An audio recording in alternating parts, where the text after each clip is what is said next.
Our next speaker is going to be Garrett Galvin, and he will speak on Exodus and Exodus traditions after the linguistic turn in history.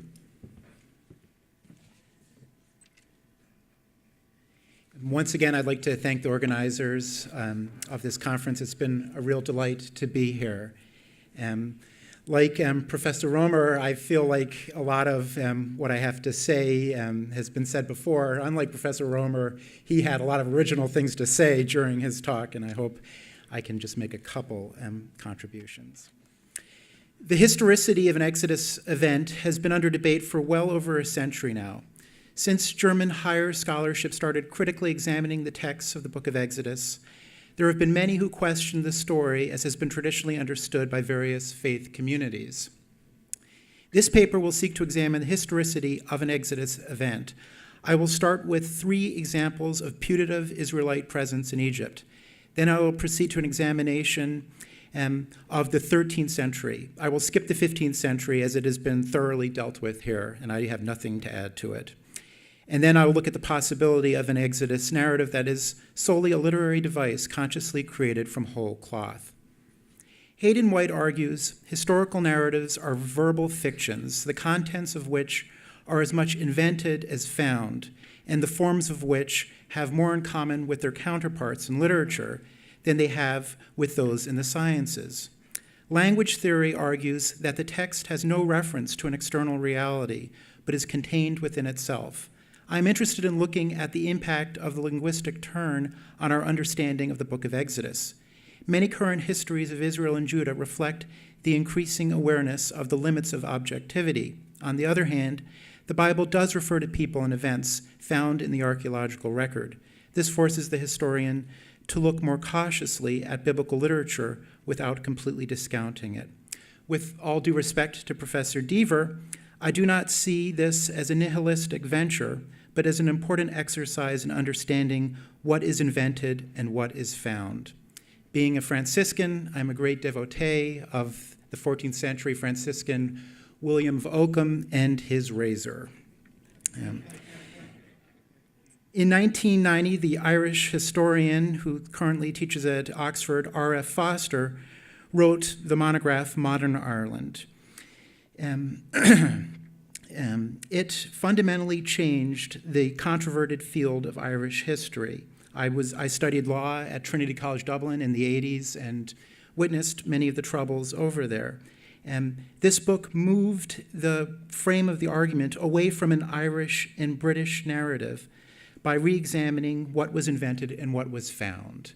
And so he was able to pull out from the Irish narrative and the complicity of the church with the British overlords in the 19th and early 20th century. He was able to pull out the complicity of powerful Catholic landlords during the potato famine. And I think this helped make possible parts of the peace process, which are now there.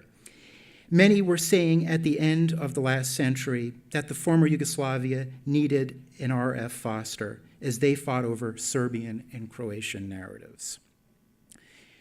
Now I'll look at the Israelite presence in Egypt. While many different scholars highlight various possibilities for an Israelite presence in Egypt, I will focus on 3 possibilities and how they were used historiographically.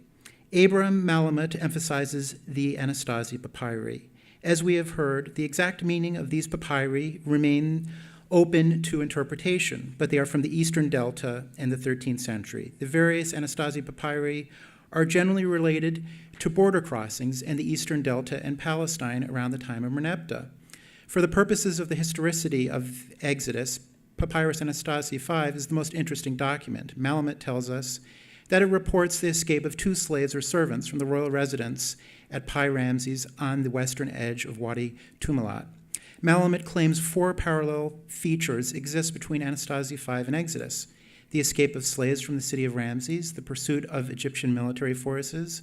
The escape route in the Sinai is roughly identical with the biblical report, and the flight took place at night. Malamut describes this papyrus as the most exciting of our evidence.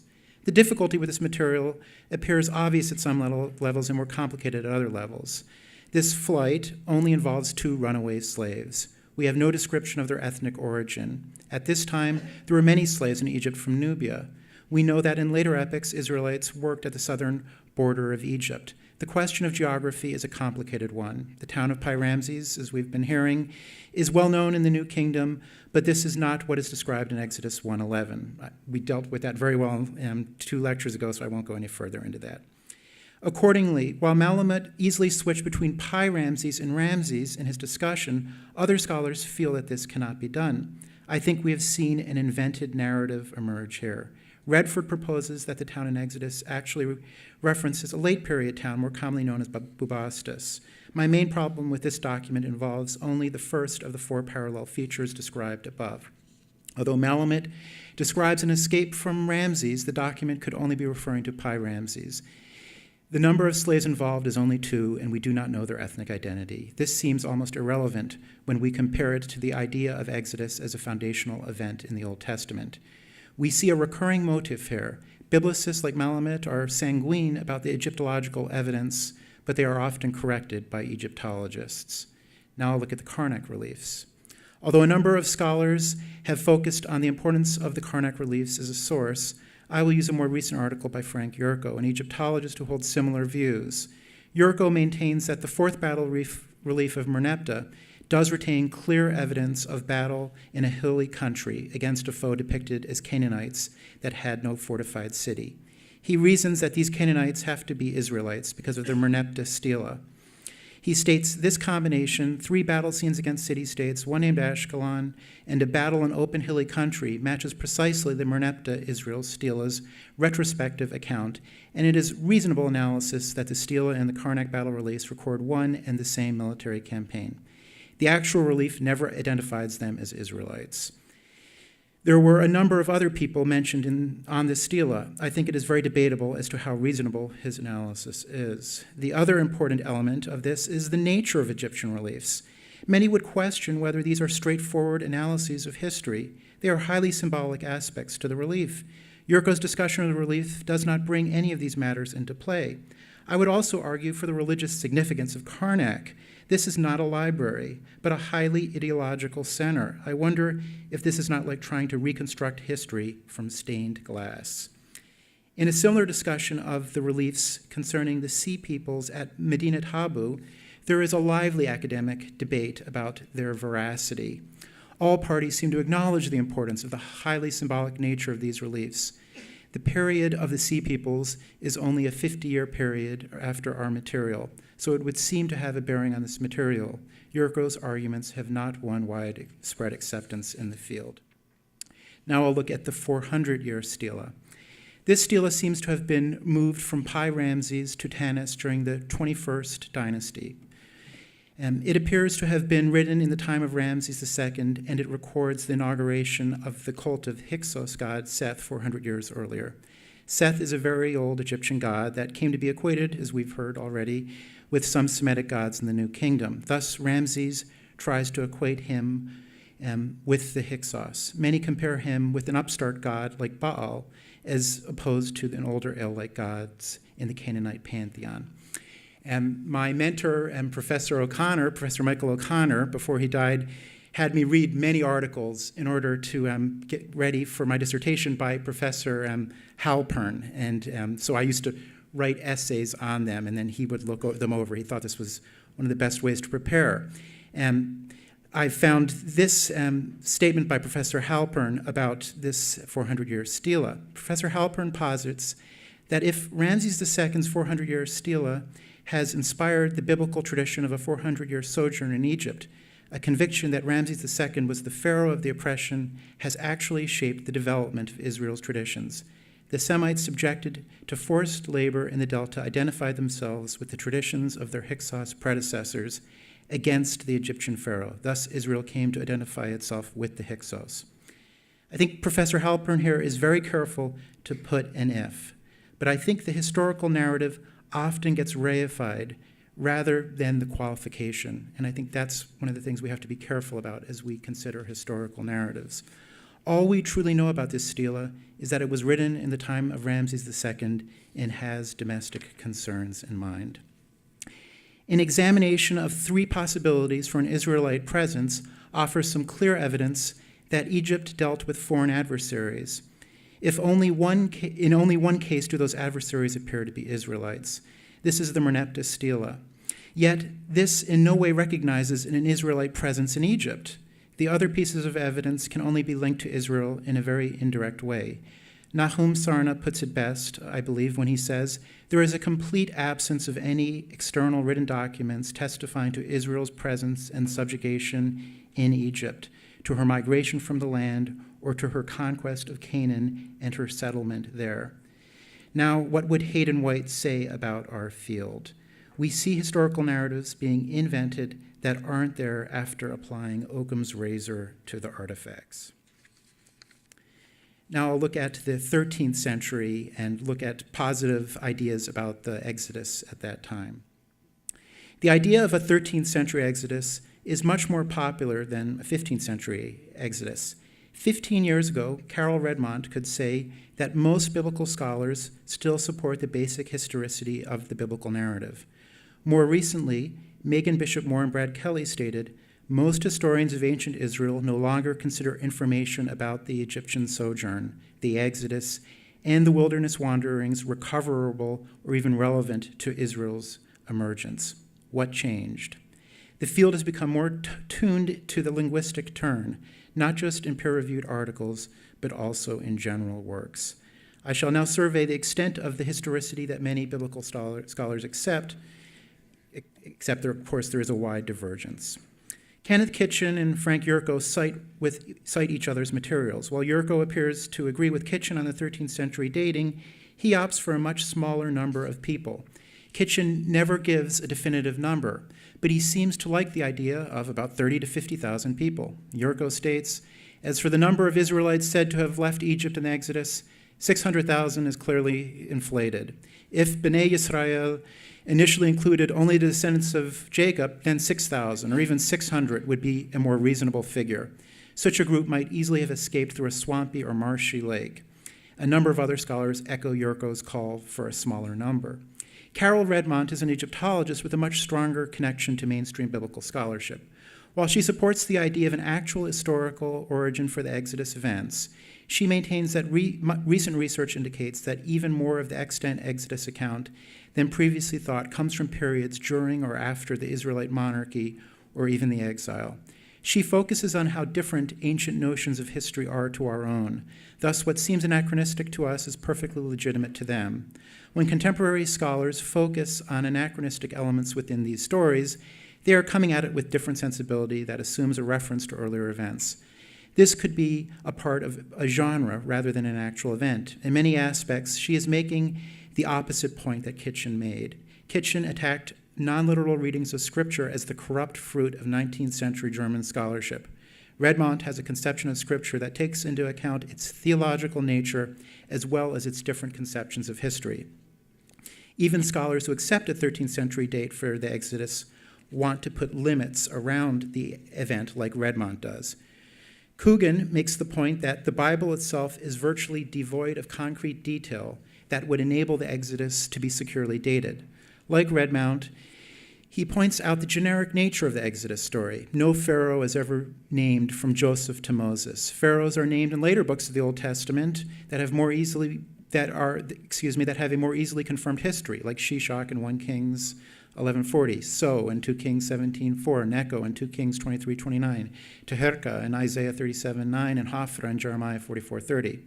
Ultimately, Coogan argues it is impossible to determine what may actually have occurred to Hebrews in Egypt, probably during the 13th century. Coogan's unique understanding of Exodus is that literary analysis of the narratives suggests that what may in fact have been several movements out of Egypt by Semitic peoples have been collapsed into one. He seems to be suggesting a conflation of the Hyksos, an event in the 13th century, perhaps mimicking chapter 15 of Exodus, and later writers who saw the events of their own times a kind of reenactment of the original Exodus. Coogan's approach argues strenuously for recognizing the limits of what can be said about the material. Now looking at scholars against the 13th century Exodus. Another important insight concerns how far evidence of the Exodus now lags behind evidence of the settlement of the land. James Weinstein suggests a cynic might claim that nothing new has been learned about the departure of the children of Israel from Egypt since the last redaction of the Old Testament. While many people might consider such a statement an unduly harsh assessment of the situation, the archaeological record, this again is Weinstein, has revealed little to dispute its validity. Weinstein then makes the very important point that the opposite situation is, of course, true in regard to the Israelite settlements that we've heard so much about during this conference. The important evidence from the settlements is that the hill country sites lacked a Nilotic background, according to Weinstein, in that their culture developed quite independently of that of Egypt. Weinstein claims that the archaeological record is equally dismissive of a Hyksos influence. There is simply no substantial influx of Egyptian material culture features in the late 16th century BCE Palestine. This allows Weinstein to categorically state, there is no archaeological evidence for an exodus such as is described in the Bible in any period within the second millennium BCE.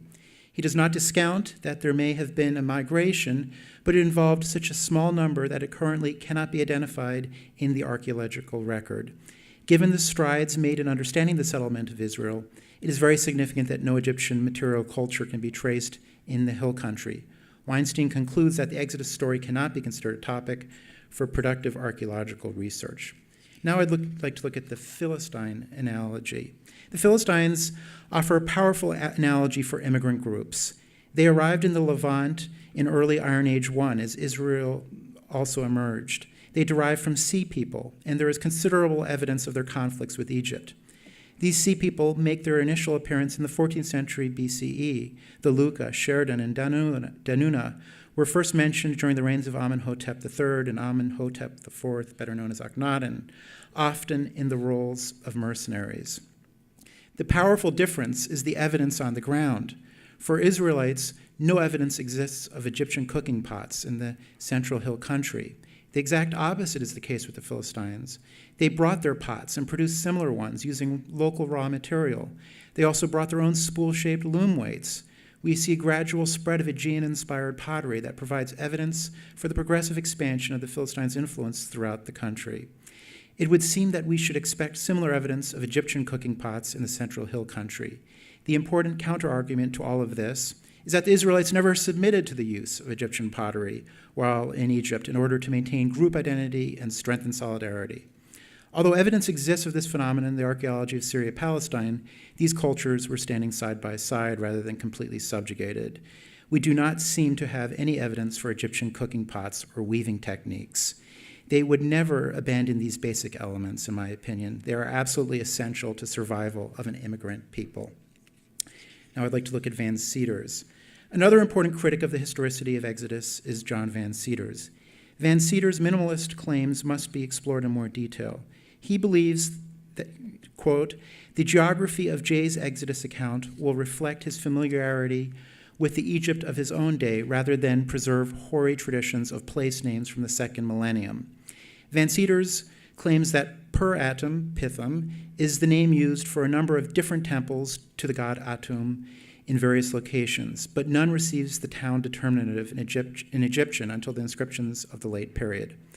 While this certainly seems to be the case, the Egyptologist Redmount proposes a simpler solution. She states, in Egyptian usage, Per-Itum would not stand alone, but would be followed by a specific location designator, identifying the Per-Atum of a specific place. In effect, the biblical rendering of Pithom strips the reference of its specificity and thus its identifiability and transforms it into the collective allusion equivalent to the generic references to Pharaoh.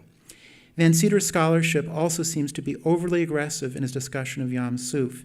He only discusses it in terms of it being the Red Sea. He will not allow it to mean Reed Sea, and he does not even consider other options. I think once again Redmount can see grounds for both translations. More importantly, we must also consider Yam Suf as a mythological term that was just explored much better than I can in our previous talk.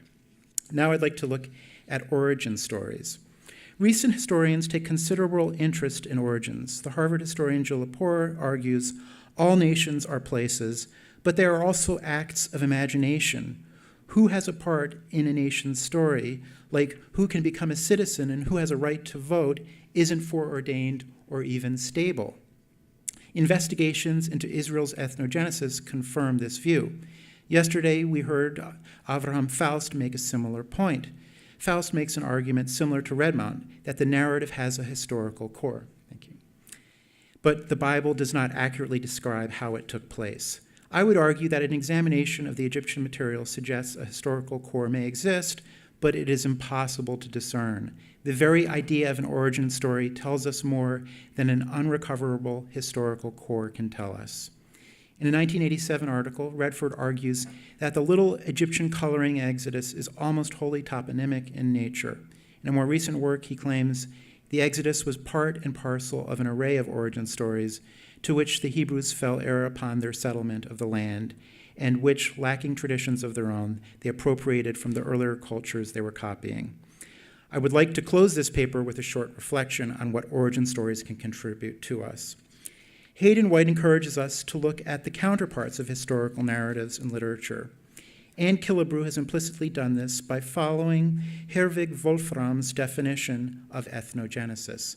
I would like to focus on only one aspect of this definition, a story or stories of a primordial deed, which can include the crossing of a sea or river, an impressive victory against all odds over an enemy, or combinations of similar miraculous stories, for example, the Exodus.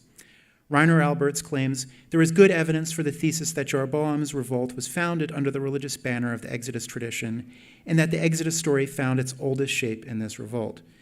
John Collins' conclusion that there seemed to be no reliable evidence of pan-Israelite celebrations of the Exodus prior to the time of Jeroboam explains why the literary echoes of Moses resound so strongly here.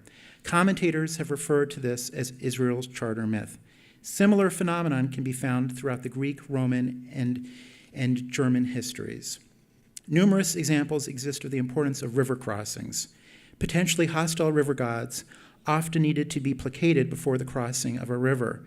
We see Alexander do this before both the Danube and the Indus. Riverine legends are also recorded in Roman literature. Rivers were reported to flow backward on Nero's death. When river levels fell at auspicious times, river gods were seen as intervening in Rome's favor. All these examples connect the crossing of a river with stories of how a people understand themselves and their important leaders. Further evidence emanates from the origin stories of Germanic tribes, like the Alemanni. Rivers represent geographical and political borders. When they successfully crossed them, expansion and greater unity are found in the tribe. They are named the Alemanni after these successful events. The Exodus material seems to play a similar role for Israel. Strong leadership emerged for the German tribes at times of river crossing, and we find the same thing for Israel. Moses fully emerges at the Red Sea, and Joshua emerges at the Jordan River. These Exodus stories may have been written much later, when the strong leadership of figures like Hezekiah and Josiah was desperately needed. As Judah faced the Assyrian and Babylonian crises, historical writings that confirmed the efficacy of strong leadership in the past were appropriate. Strong leadership was lost for the Alemanni after the river events, and the Romans eventually subdued them. The Exodus story also points to the importance of strong leadership. And the way Exodus discusses rivers also must be taken into context, and we could compare it with even what we saw in Papyrus Westcar. There seems to be great differences in how Semitic and Egyptian literature handle rivers and these themes. It continues in Semitic literature with Elijah, Elisha, and finally in the New Testament, even with Jesus. Egyptian, we find trouble and difficulty at these river crossings. Egyptian literature seems to have no literary parallels with Exodus, and most commonly very positive depictions of it. So in conclusion, although evidence exists of an Asian presence in Egypt, definitive evidence does not exist for an Israelite exodus on the scale of the book of Exodus. The Philistines offer a powerful analogy where we can trace the introduction of new pottery and new loom weights into the Levant. This lacuna with the Israelites puts the stress on their origin story. The book of Exodus offers an origin story with many similarities to Greeks, Romans, and Germanic tribes. Rather than try to mine the book of Exodus for references within the archaeological record, I think we should try to appreciate it as a theological document operating within the conventions of historical narratives.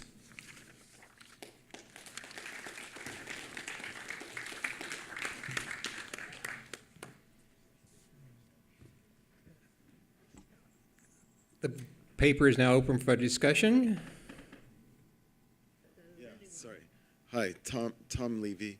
With regard to the archaeological correlates for pastoralism, I don't think you have to envision that if there were Semites living in the Delta, that they would have necessarily adopted the material culture of the Egyptians. And so we don't have to expect a whole package there. So what do you think? Well, I just wonder, though, if we should expect some of the package. And so in terms of weaving techniques and, all these types of things. Well, maybe some of the, the material culture related to writing and so on. I mean, or symbolism like scarabs and so on. I don't know. Yeah, I'm not an archaeologist, so I'm on pretty weak ground here. But I just find the Philistine analogy pretty powerful with that. I think Bill Deaver. If I may, just a quick comment. When minimalists like Lemke say, as I quoted him, I think correctly, that they are no longer interested in what really happened, I think they cease to be historians, unless historians of ideology. Thank you.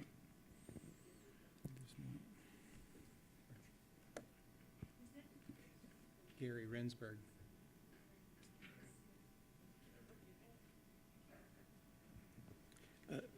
Thank you, Garrett, Gary Rensburg speaking. Thank you, Garrett, for that fine overview.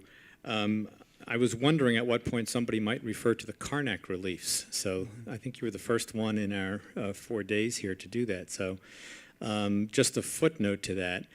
You presented Yurko's understanding of the fourth panel, and I just wanted to point out that Anson Rainey had a different understanding of that fourth panel, which was that the dress of the individuals there are shasu, and this, of course, was a major part of his reconstruction of events that the Israelites originated with the shasu, which a theory with which I concur, to which I will simply just add that Anson Rainey is sorely missed at this gathering. Zichrono livracha. If you think it's fun to be in the company of Bill Deaver and Israel Finkelstein, throw Rainey into the mix. It would have been wonderful. Thank you very much for that, Gary. And I need to look at Anson Rainey on Karnak. I didn't take a close enough look at that material.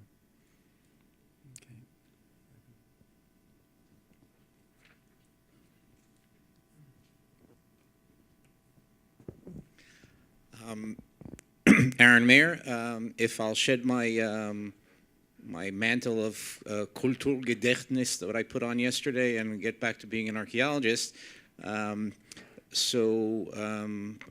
be a representative of the Philistines, and I would say two things. One is the analogy to the Philistines is, or the counter analogy as you're trying to use, is not so simplistic because, first of all, the way we understand, or I would say those working in Philistia understand the development of Philistine culture is that it's not just a group of people who arrived on the ships, brought with them their distinct culture, but rather various people who came from various areas bringing various types of material culture and intermixing with the locals at the very beginning of the Iron Age. That's one thing. And the other thing is that I think there are enough examples of movement of groups with a self-identity, let's call them ethnic groups, who come to a new region who bring foreign things and those who don't bring foreign things in their material culture. And not that I'm saying that this means that the Israelites could have come from Egypt without their baggage, but I wouldn't use that as the sine qua non proof of why they are not from Egypt, since they compare them to the Philistines and they're the Philistines do it for cooking pots. Thank you. Thank you. Thank you for that clarification. I think that we're out of time. Again, we can discuss this over lunch, and I want to thank all of our speakers today for very stimulating papers.